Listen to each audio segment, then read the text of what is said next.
আমাকে যখন আজকের প্রোগ্রামে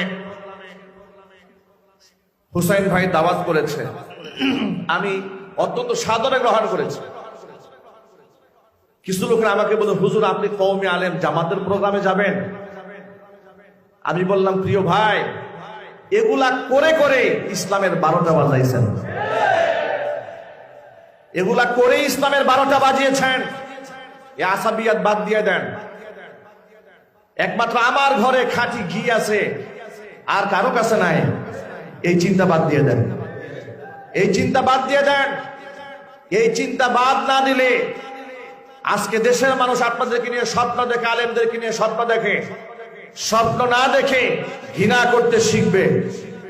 মনে রাখবেন, এদেশের আলেমরা যদি নিজেদের স্বার্থে স্বৈরাচারী হাসিনার দাওয়াতে অংশগ্রহণ করা অপরাধ না হয়, এদেশের ওলামায়ে কেরাম যদি দুনিয়াদার ব্যক্তিদের রাজনৈতিক মঞ্চে গিয়ে উপস্থিত হওয়াতে অপরাধ না হয়, এই দেশের ওলামারা যদি দুনিয়াবি যে আলেমদের যদি তির্যক মন্তব্য করা হয়, আল্লাহু রাব্বিল কাবা, তারা ইসলামের শত্রু ছাড়া বন্ধু হতে পারে না। সুতরাং অন্তর থেকে ভেদাভেদ দূর করে ফেলুন, মানুষকে কাছে টানুন, সমালোচনা থাকলে গঠনমূলক মন্তব্য করুন। মন্তব্য আসতে পারে। কিছুদিন আগে বাংলাদেশের অত্যন্ত নন্দিত, জনপ্রিয়, বর্তমান জামাতের যিনি আমির, ডাক্তার মোহাম্মদ শফিকুর রহমান, বিশ্বাস করুন, আমি উনাকে, যেহেতু আমি রাজনৈতিক দলের কর্মী সদস্য না হওয়ার কারণে সেভাবে চিনতাম না, সিলেটে যখন বন্যা কবলিত মানুষের পাশে তিনি ত্রাণ দিতে গেলেন, তার কিছু বক্তব্য সোশ্যাল মিডিয়াতে কল্যাণে শুনলাম।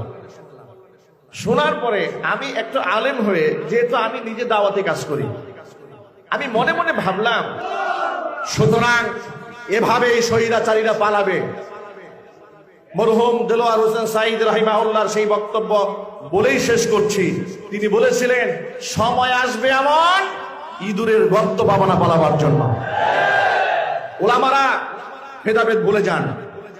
আমার কোনো দোষ থাকলে আপনি আমাকে সংশোধন করে দেন। ফাসলিহু বাইনা আখাওয়াইকুম, আমি আমার ভাই, আমি আপনার ভাই, আমাকে সংশোধন করে দিন, আমি সংশোধন হয়ে যাব, কিন্তু দূরে ছেড়ে দেবেন না। আমরা কি এক হয়ে থাকতে পারবো ইনশাআল্লাহ? আমরা কওমি, আলিয়া, ওয়াহাবি, সুন্নি ভাগ করতে চাই না। আমরা উলামারা এক হয়ে বাংলার জমিনে ইসলাম কায়েমের স্বপ্ন দেখতে চাই। এটাকে বাস্তবায়ন করার জন্য যদি জীবনের ঝুঁকি নিয়ে রাজপথে ঝাঁপিয়ে পড়তে হয়, প্রস্তুত আছেন কারা কারা? দুই হাত দেখতে চাই।